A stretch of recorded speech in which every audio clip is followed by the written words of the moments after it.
we have a use case where solving the problem right now for the grid, because Hydro Quebec is vertically integrated. So we're from the generation up to distribution with the customer. So it's giving us a wide step where we could optimize the grid and synchronize everything. So we have some use cases where it would take right now several thousand years to simulate the whole grid, from the power plant to the customer. And those kind of results, we want them within less than 10 minutes. So that's really like a big challenge, and quantum for us might be one way we could be able to achieve that.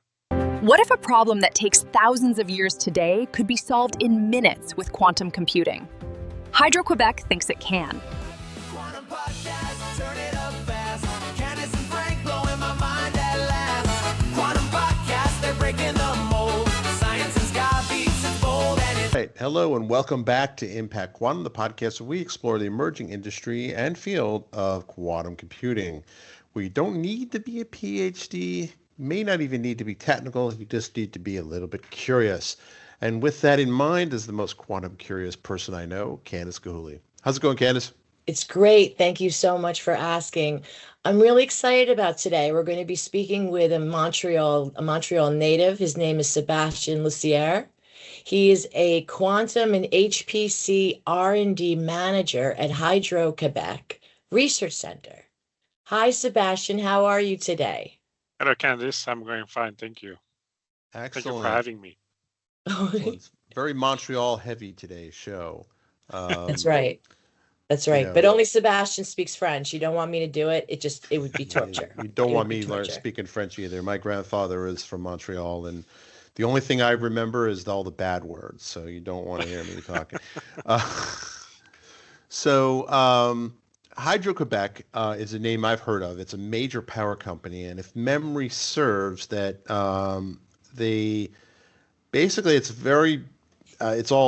hydro is the water. It's a water-based power company using dams and waterfalls and things like that.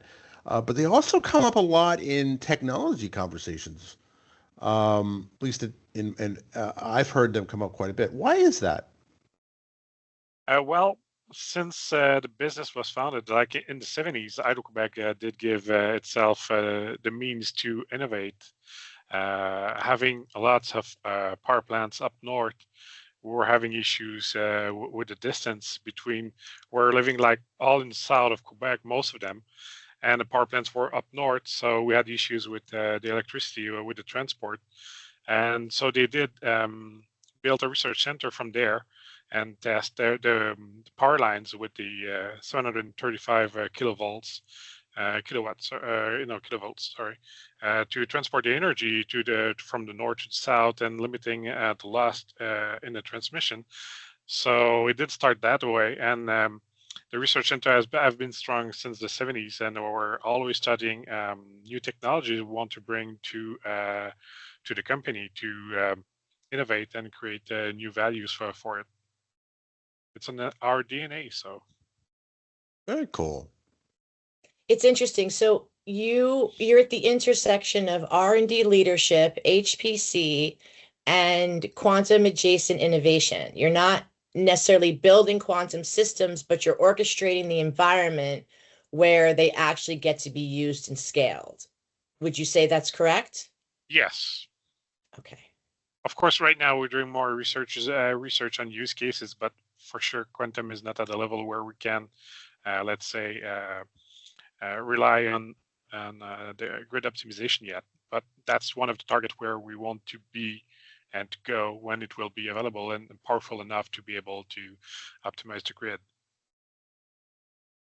So I'm sorry. Go ahead, Frank. No, go ahead. So how would you describe your role in the quantum ecosystem? Well, my role is to lead a team of scientists who's doing all the heavy lifting. Basically, so I'm trying to build the ecosystem locally, and with some partners we have for government, universities, industries, and trying to leverage those to work in teams and go further in those research, because we know right now it's more on the academic side for the research, and some research more on the hardware level, and that's not where we want to be. At the end, Hydro Quebec will be at the user level, using the computer, using like software algorithm for the quantum, and leverage those results to optimize our grid, for example. We have, for example, right now in the unit commitment parts, we have a use case where solving the problem right now for the grid, because Hydro Quebec is vertically integrated. So we're from the generation up to distribution with the customer. So it's giving us a wide step where we could optimize the grid and synchronize everything.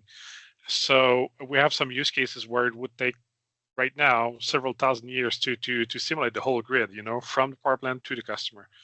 And those kind of results, we want them within less than 10 minutes. So that's really like a big challenge, and quantum for us might be one way we could be able to achieve that. And that's part where we want to really dig into those technology and see, can we really leverage those technologies and have the results we want and optimize the grid and save some money at the same time. Interesting. And I would imagine there's also an environmental impact too, right? If you're not burning anything. Well, actually, you're all on water power anyway, so yeah. Hydro. So like, it doesn't really matter, right? I know with a lot of other renewables, there's a certain amount of. I'm a big fan of solar. I have a couple of like solar panel backups and things like that, and I live on a side of a hill in Maryland, so it's very windy. But I know that those types of renewable power are not very reliable. Is hydropower a lot more reliable because you roughly know what the level of the water is going to be and things like that? Yeah, exactly. We're having great simulations also to know with strict data and everything. We can rely on hydro power plants. It's pretty reliable, and yeah, for sure, we're starting to have solar panels too and windmills and stuff like that.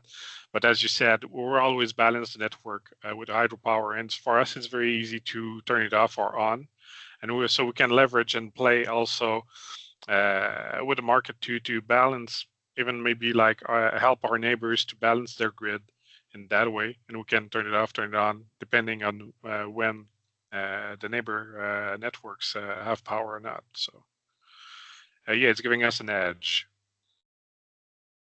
Interesting. The neighboring networks are, I don't know, and I'm not pretending to know how the North American grid works, but because it seems very complicated, but it is, and I'm not a specialist too, but yeah. Right. So your grid, Hydro Quebec, is connected presumably to other parts of Canada as well as parts of the Northeast. Is that correct? Northeastern US? Yeah, exactly. We have interconnections with like Ontario, New York, New England, Pennsylvania, I believe. And I'm not sure exactly the exact name of the markets, but yeah, those area itself were neighbors. So is that part of your simulations in terms of simulating what would happen if there was a storm in Pennsylvania and things like that? There would be a power outage? Well, for us, the simulation is more like always have like extract the most value from the water you can, because in some up north, for example, we have like those systems where the water will start in a lake and then will go through up to like 3 or 4 power plants. So by optimizing it, making sure we can leverage all that water for all those power plants, we'll be able to make more power. And also, since some power plants are very up north and we have power lines, sometimes we could have like a captive electricity there because we can produce more than we can bring it down in the network. So we have all those complex interaction within the grid. Plus, with the energy transition, where as you said yourself, you have like solar panels and people are getting, auto producers and stuff like that, bringing their own part to the grid, and the grid is getting more and more complex. So that's where we're getting really those complex optimization problems where we want to solve with quantum technologies. Interesting. I'm thinking about, so will quantum be a replacement, an extension, or a niche kind of complement to the classical systems that we're currently using? That's a good question. For us right now, I would say we're thinking of quantum as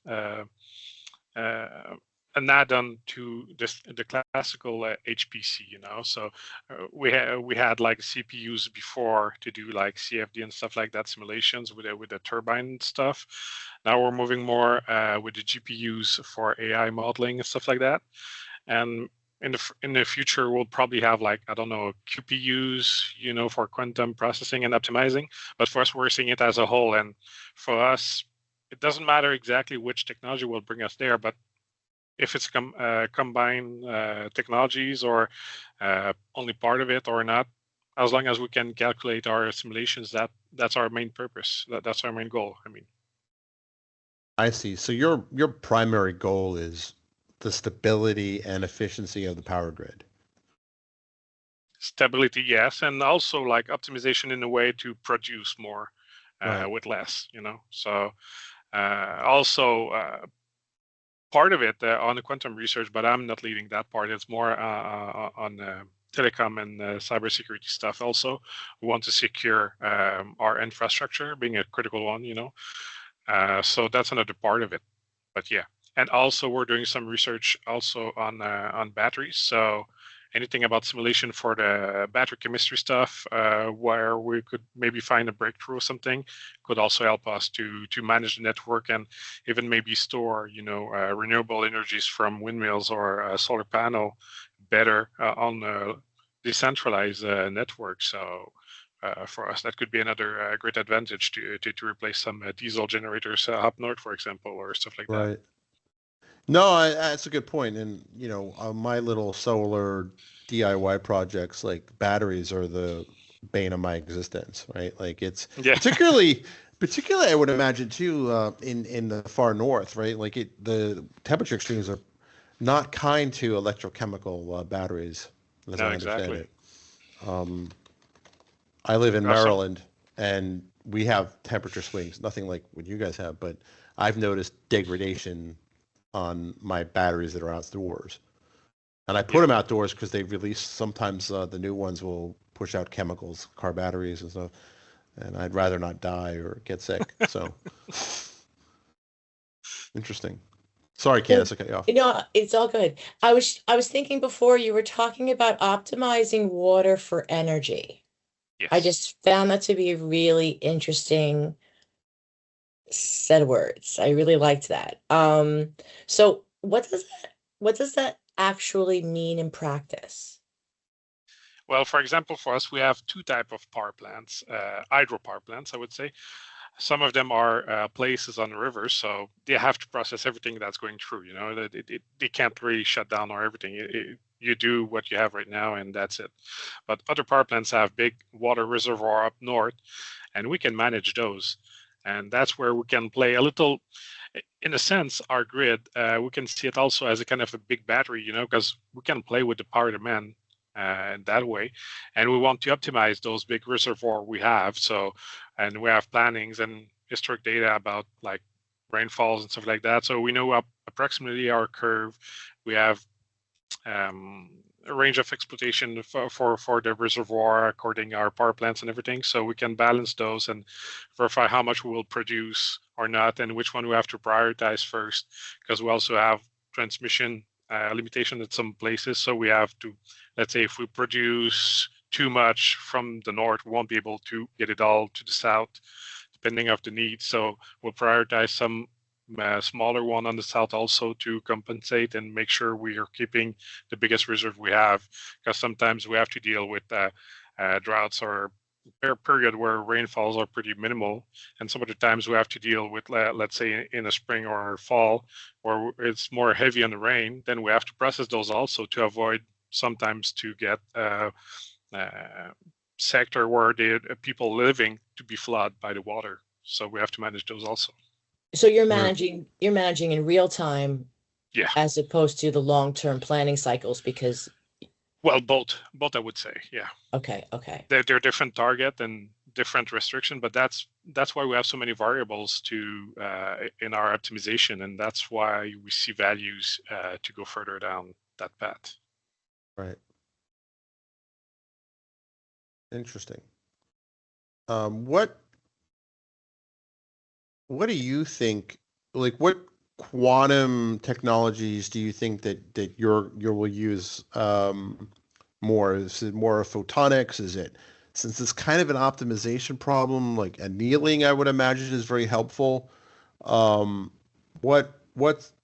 types of technology hardware do you think that what do you use today, or what you think you'll end up using in the near future? That we don't know yet, and that's why we don't have a quantum computer ourselves right now. I believe there's some improvement to happen in the market first to be able to say, okay, we'll commit to buy a quantum computer ourselves and do it. But for sure, depending of maybe the strength of every technologies, we're keeping an eye on it. For us, for sure, would be more inclined to be agnostic to the technology and have more like work on the algorithm and have the results. So which one could provide us the best would be great.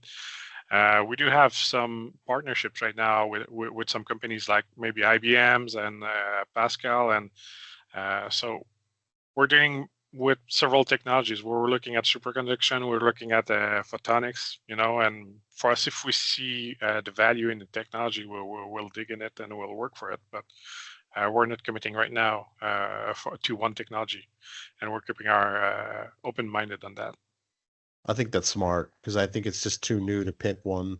Yeah, exactly. It's really new. It's every type of technology is working on their own, little glitch or bugs they have. So we have to play wide and maybe wait a little before digging into one specific.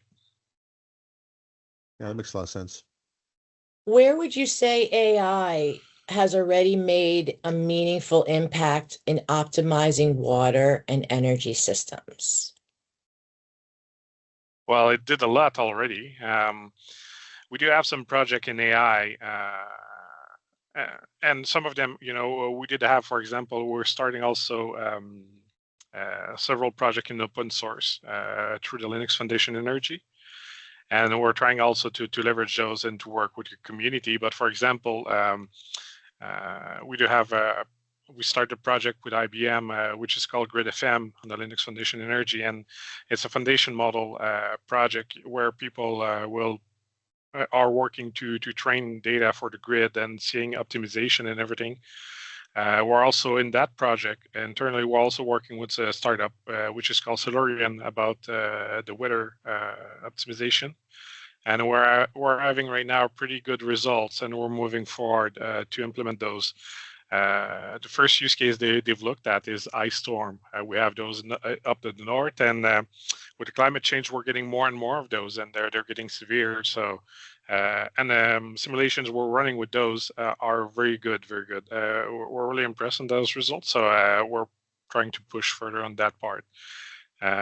We're using AI for several other parts. For example, scanning underground equipments, detecting fault of equipments with a heat map and stuff like that, analyzing the equipment. Also, we're doing some vegetation control projects with LiDAR and high definition images to detect which kind of trees and which species are there. Are they close to the power wires, and which one do we need to cut first to assess the network reliability, for example. Those are the big projects. That's interesting to me. As I live in Montreal, we lose power quite a bit, and we know there's like a lot of complex reasons. I mean, just the other day there were crazy winds, right? And then right before that was another ice storm. Because why? It's March. That's the only reason why. Like, you should have your ice storms in March, but you never know what you're going to get, right? Exactly. It's completely true. It's very schizophrenic month with weather. So what types of problems do you feel are still out of reach for classical computing to address? For classical computing right now, as I would say, well, probably for the reliability. Let me think. Can I say?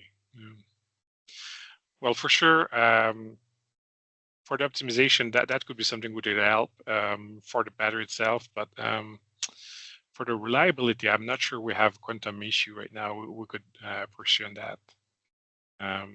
Probably what we could do on a quantum, though, quantum related stuff for the reliability, and we're starting to explore, but this is pretty new right now.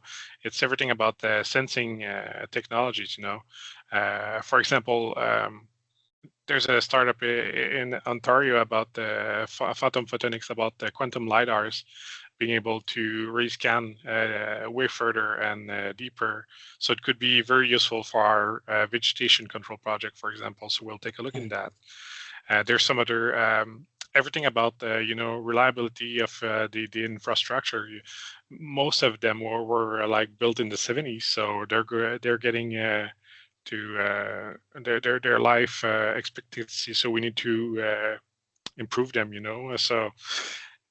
There's like sensors about maybe magnetic sensors and stuff like that. We're trying to look into those, seeing where those quantum sensors can give us an edge and being even more precise, detecting faults on future faults on equipment and avoiding, power outages and fixing them ahead of time, but not too ahead of time because we don't want to lose money by replacing everything at the same time also. Right. So it's always a balance we have to find. So it's disturbing to think that the 70s were like 50 years ago. I say that as someone who was born in the 70s. So yes, no, but you're right. Like there's a lot of infrastructure projects, not just in Canada, but certainly in the U.S. that a lot of building happened in the 70s, and now a lot of these things are, they're showing their age. And how do you predict? I would imagine then predictive maintenance is probably a huge application for AI. Yes. Yeah, for sure. Yeah, that's really one of the main targets we're having right now.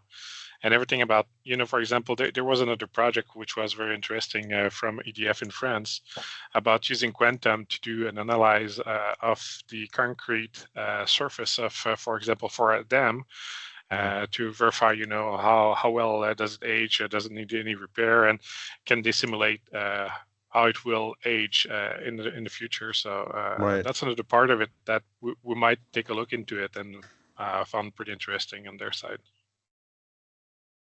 Interesting. So how is climate variability changing how you think about the water management? Well, I would say in the past couple of years, we were thinking, okay, climate change will bring a lot more water, so we'll have to manage that.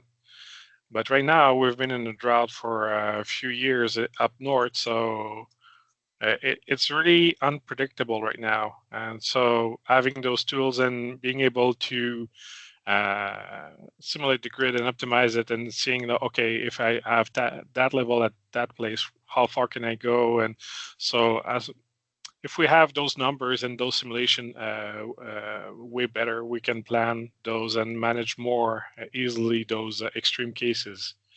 And that's part of where we want to go with the grid.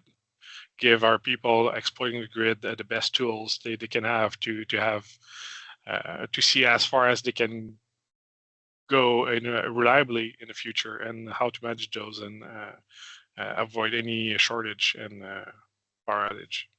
Well, also you also have to deal with there's some weird shenanigans going on with the Earth's magnetic field, which is also going to allow more solar storm energy to hit the Earth, right? Is that also a concern? Because wasn't there a major blackout in the 80s because of yeah, there was, but we did protect the network for that. I don't have all the details though. Right. I'm an engineer, but I'm a software engineer, and I don't have those details. No, that's fair. I'm a software engineer, data scientist, so I totally get it. But I will say that there's been a number of really visible auroras as far south as where I live. I didn't see it because it was cloudy that night, but I would imagine that whatever you did worked. What a collective you. Whatever, not you personally, but worked because I didn't hear any major. We had a couple of big solar flares come through, and I didn't hear any of many major outages. Yeah. Well, also with the NERC, since the big blackout there, a few, I don't know, early 2000, I believe they had on That's on the grid. right. Yeah, so with the NERC, North American Resources, they did plan everything and have like fail-safe and stuff like that, so it would avoid fallovers like dominoes like we used to have there. So the grid by itself in North America is more reliable in that way, and we have several mechanisms right now in automation on the network to avoid those. People always notice when the power goes out. They don't appreciate that it's on. You know what I mean? Yeah, Like exactly. it's kind of it's a thankless job, right? Yeah. Yeah, and when the power is out, people are going on the field to fix it, and the weather Right. isn't great, So hats off to the staff working on the field. So Right. I have a lot of respect for them, seeing kind of what they do. Because behind my house, I think I was talking to Candace about this. Like behind my house, there was they had helicopters by the high tension lines, and they were like holding it still, and I was like, wow, it was amazing to watch. It was loud, but it was amazing to watch. and we do have sometimes in Quebec with ice storms, we take helicopters and Yeah. hit the wires, to make the highest fall of the wires, because that's the weight, the problem. Sometimes it will collapse everything, so we have to remove the weight. And we have new technologies right now we're working on, not quantum related though, but about like heating wires or having glaciophobe, isophobe, I would say in English, coating where the ice wouldn't go on the wire to avoid those intervention we have to do in the field. So. Oh, okay. That makes sense. What about going underground with all that connection? Is that something that, with people who have, like, for example, proclivity to that kind of weather, ice storms and high winds, is that something that is a better design, or is that just a whole new infrastructure recreation? Yeah, well, the infrastructure is very expensive when you go underground. I know there's some projects to work on them half, being underground, but not as high of voltage and not as deep, and without some restriction to try to avoid some cost.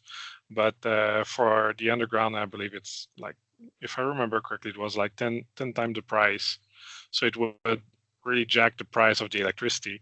And since we have some very affordable electricity in Quebec, we're trying to keep those prices down. So, yeah. So how do you explain what it is that you do to a non-technical person? Well, I would say I'm leading a group of scientists who are working to find better ways and faster ways to calculate simulation of the grid, and making sure we're getting the most of our network and keeping the cost down to make sure that we'll get the most the greenest energy at the lowest cost we can have. That's really our target.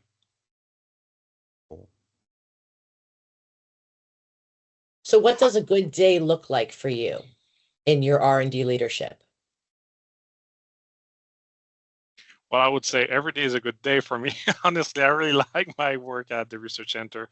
I have like people who are passionate about their work, and that's really making a difference. And I feel very like gifted to be in that place, with that team. I really appreciate those people and my coworkers and everyone. So I really like the place, and I believe we have a great missions. And in our mind, bringing more technologies about everything about hydropower or solar and everything. We're helping the economy to decarbonate and trying to help make a difference, in those climate changes, and addressing also the energy transition. So it's a very noble goal for us, So in a way, so I'm pretty happy with it. Interesting. How did you get into quantum? Like, how did you find out about it? Right. I obviously you're at Hydro Quebec, but I mean, like, what was your first? How did you find out about it? What was your first reaction?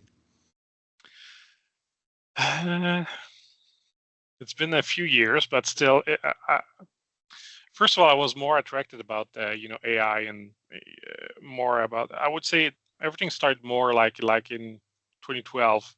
when I heard about Google publishing their article about the big table and everything.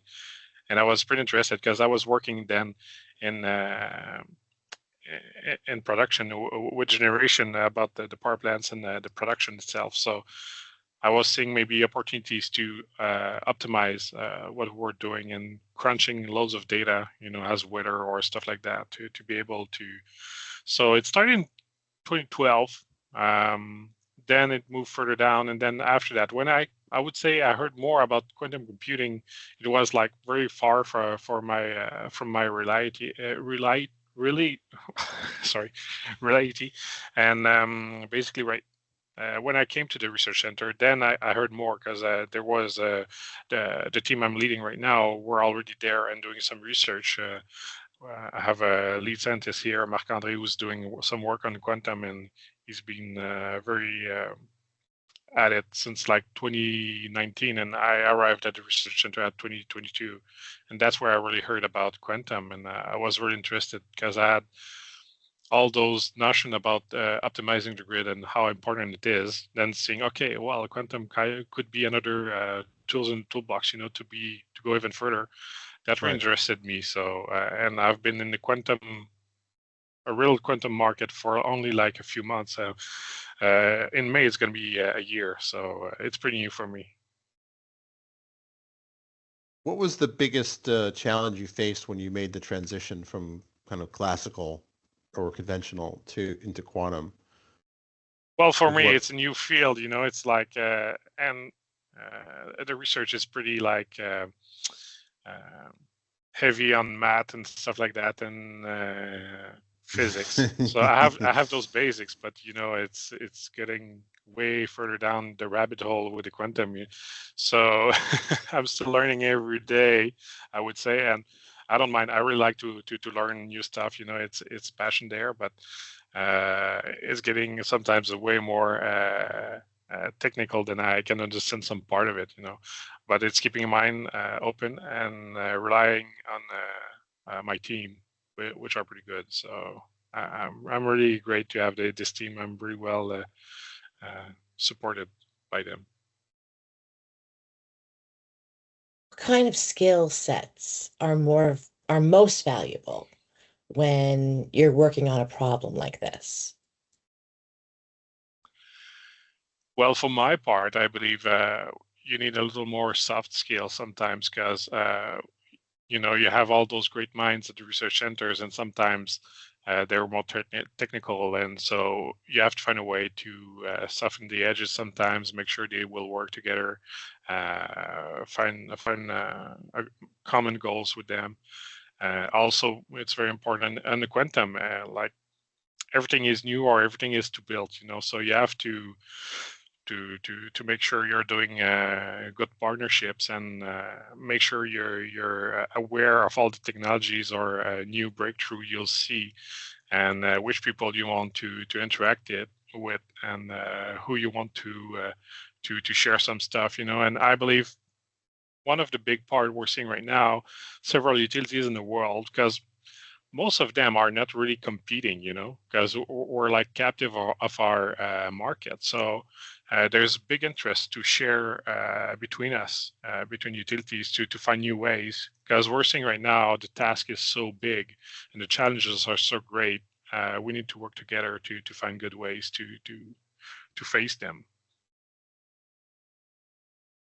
So if you're watching no, that makes sense. If you're watching the video, there is a little dachshund puppy that is on my lap, and I feel like a Bond villain, like talking about all this future tech and saving the world, while I have a dachshund puppy in my lap. It's not a cat, but Sorry, Candace. No, I don't mind at all. He's adorable, so you know how it goes. So, do you think that we need more specialists, or do we need more people who can think across systems? Well, I think we need both because, maybe some technical people will, we need maybe some more technical people to come in and help find those technological challenges we're having right now with the quantum technologies. But I believe also by building great networks and a great ecosystem in the field, we can probably also leverage those great minds we already have and make them work together to find the faster solutions. So I would say it's 50-50 for me.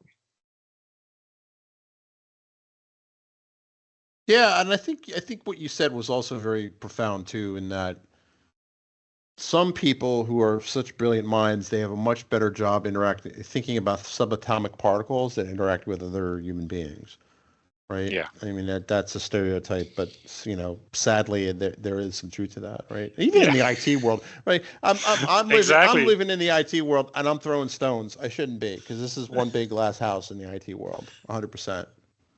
Yeah, for sure.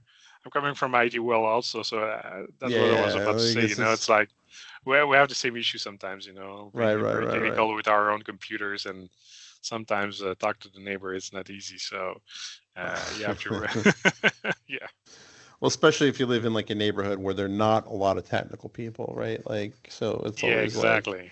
my old neighborhood was a lot of lawyers and lobbyist types, and it was just like, yeah, they don't get it. Like, what are you working on? And my wife, fortunately, I married into someone who was technical, and somehow, it's funny story actually. It touches on quantum computing.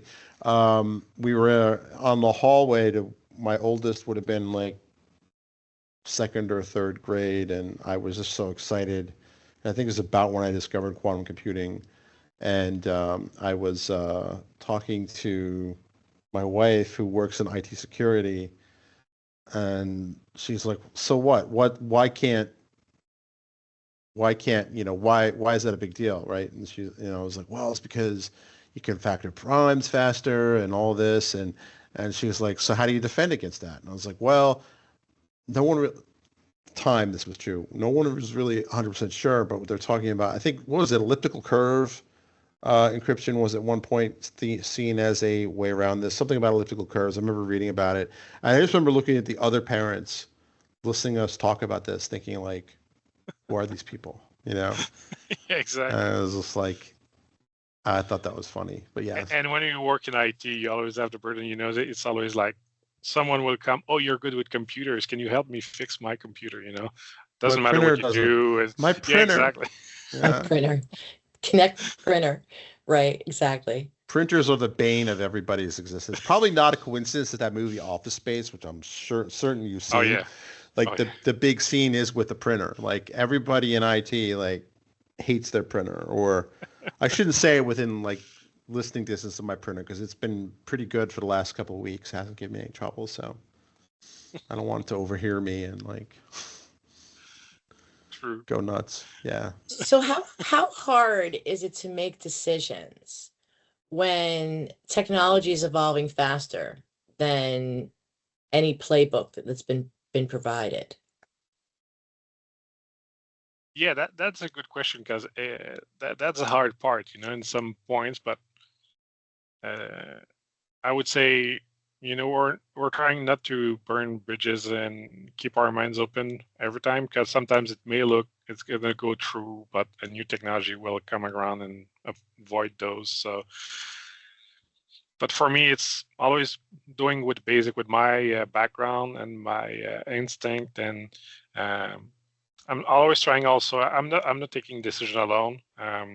Every week I'm meeting with my teams, and we're always talking about, okay, what's new, what's coming up, which partnership and everything. So we're trying to always communicate and share all the information we have, because you can't do that alone. It's moving so fast. It's overwhelming to have that much information all the time, on the technology. So we have to share and make sure we're doing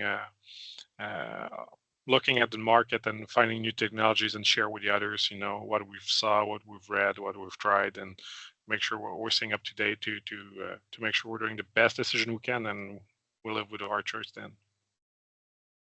That's a good way to put it too. And because you're presumably you're using quantum systems in the cloud, right? So you really have that flexibility. You're not tied into a particular infrastructure. Obviously, I guess a code base.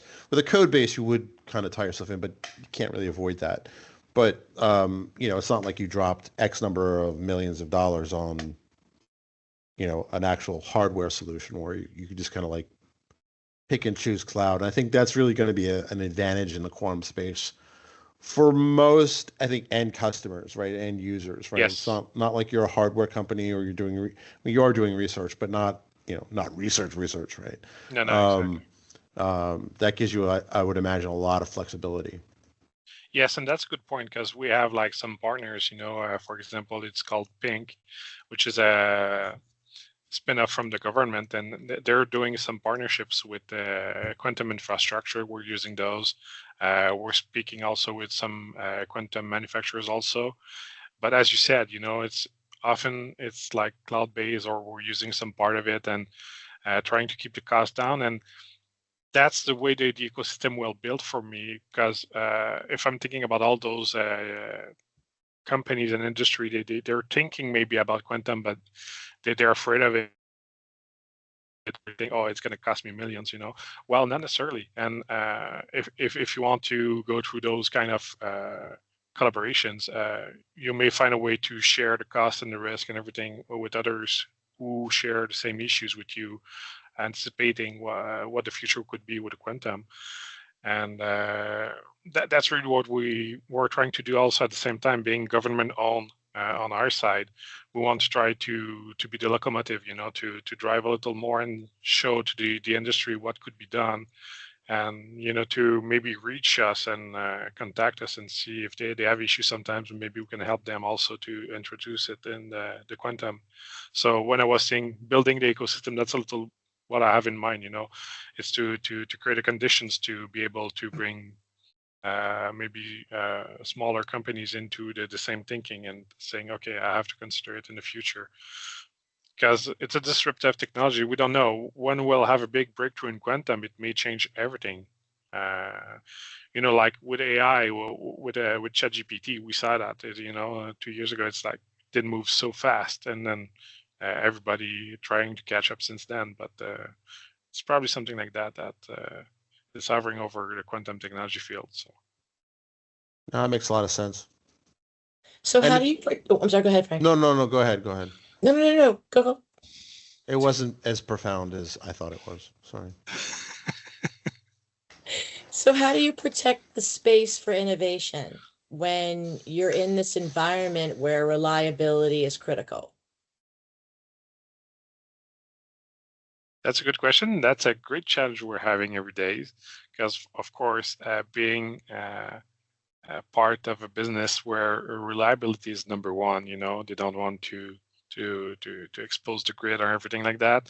We do have some challenges sometimes. So for me right now, it's trying to have like disconnected laboratories to work on them, make sure they're not connected to the enterprise network.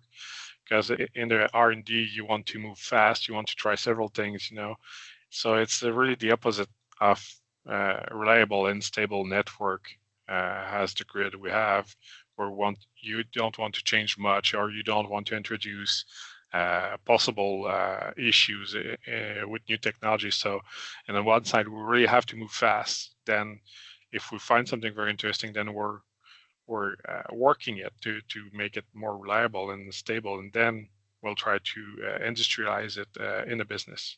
But it's a long process, and to be able to move that way, we really try to disconnect some labs to be able to do some fail fast and try to move quickly.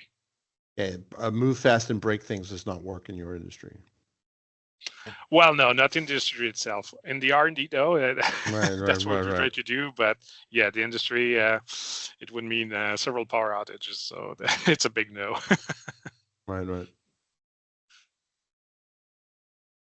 So you work across different types of teams. What's the hardest gap to bridge? Is it technical? Is it strategic? Is it something else? Good question. I would say probably the hardest gap we have, it's moving from the teams we have like in the R&D and trying to bring that technology to the business itself, because people working in the daily operations,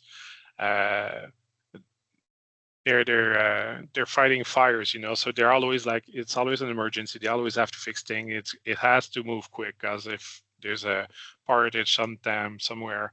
People are waiting.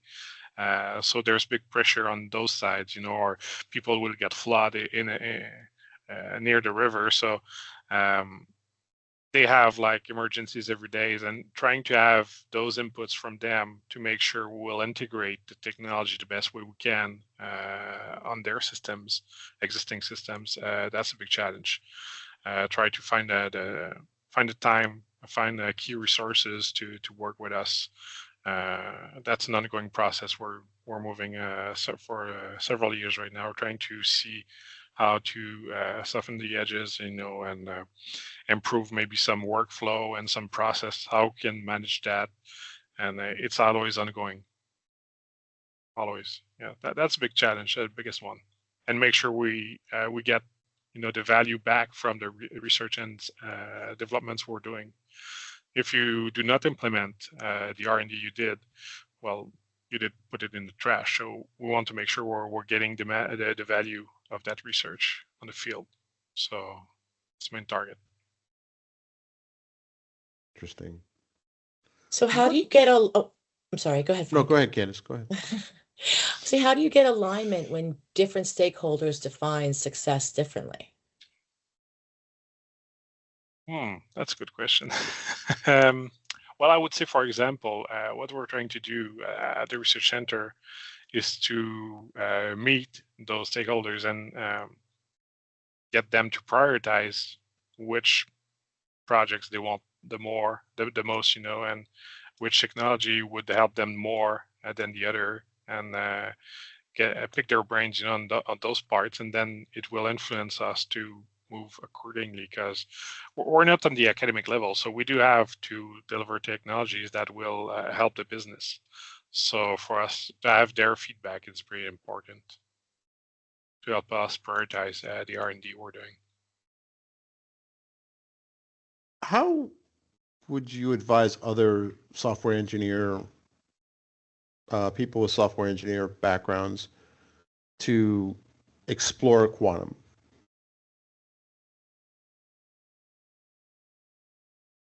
Well, for me, being in R&D, I always had an interest to try new things, and I believe if you work in computer science and you don't like new stuff, you must be very, very sad because it's moving very fast as a field.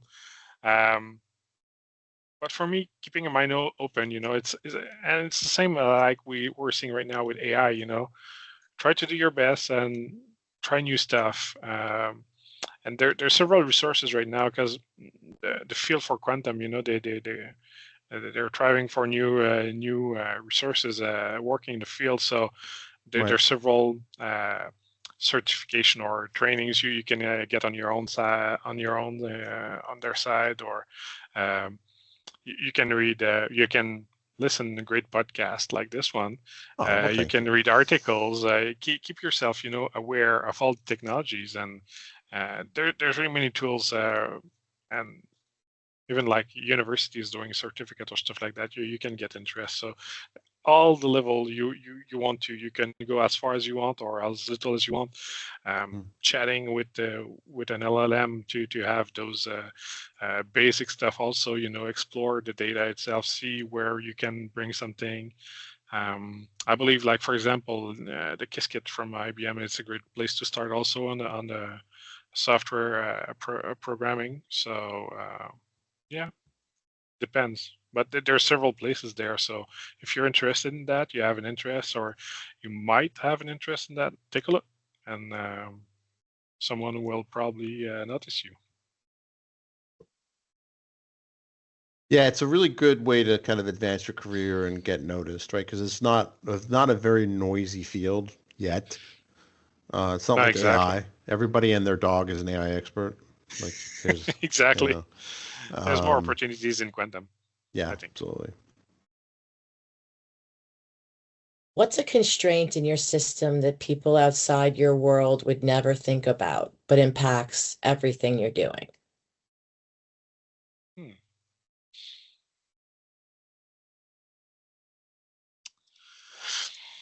That's a good question. I'm not sure.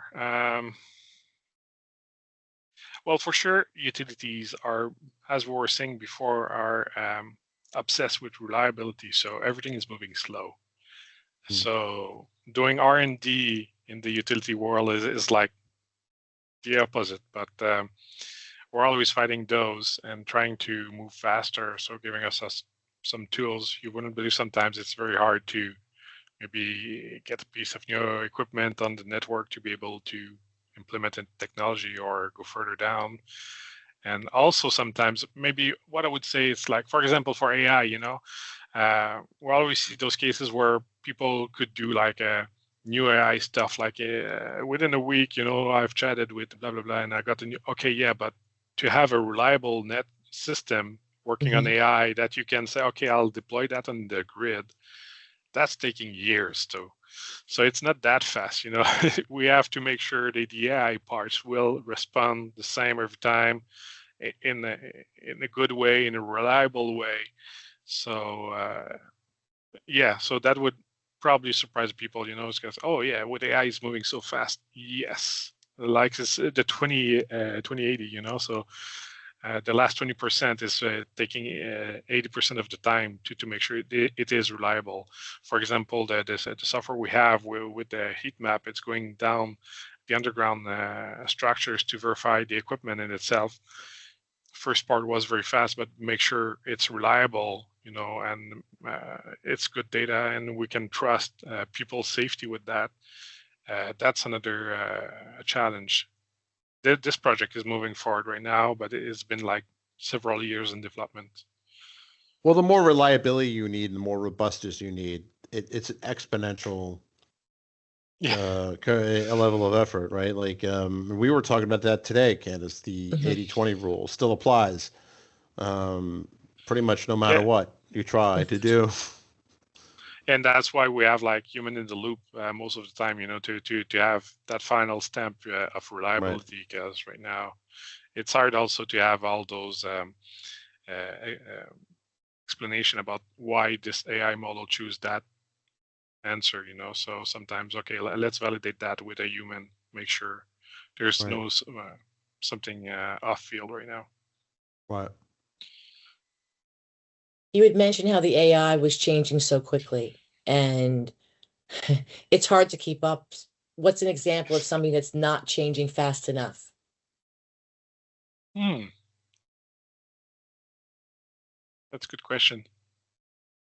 I would say maybe the technologies of the grid itself, it's moving very slow, and people are used to moving it very slow. So bringing new technologies and trying to leverage that and move quickly, it's pretty hard, because there's some fields where they had their way to do stuff, and certificate, an equipment takes years and years, and now technologies and virtualization bring a new way to exploit the grid itself, and we'll need a change of mindset, and that's going to be a tough one to change in some field of the business.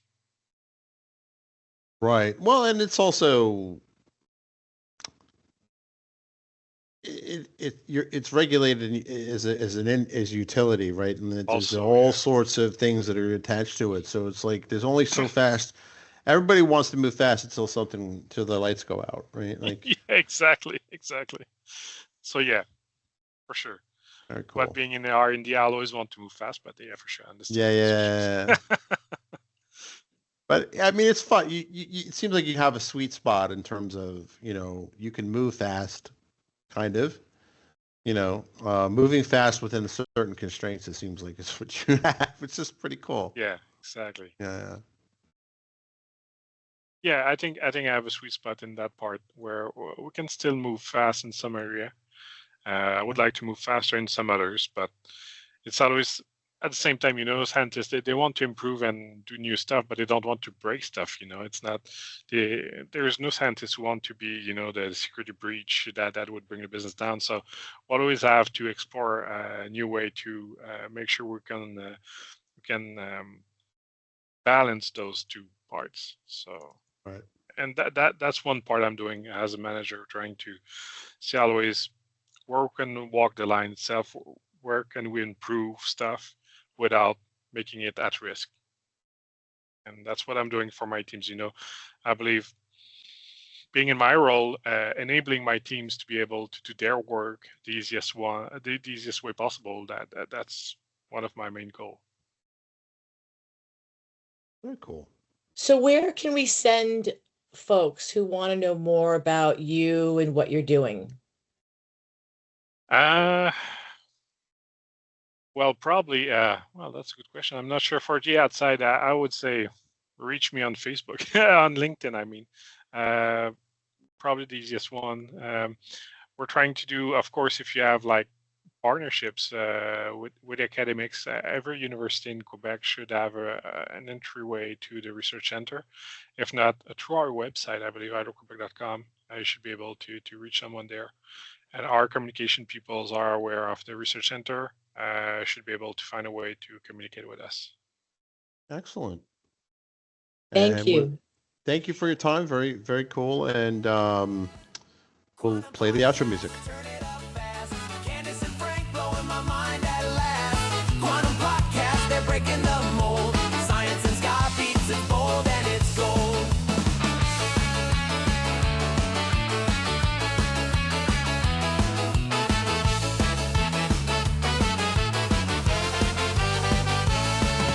The multiverse is skanking in time. Black holes are wailing in a horn line so fine. From Planck scales to planets, they're connecting the dots. Candace and Frank, they're the cosmic hot shot. Quantum podcast, turn it up fast. Candace and Frank blowing my mind at last. Quantum podcast, they're breaking the mold. Science and sky beats, it's bold and it's gold.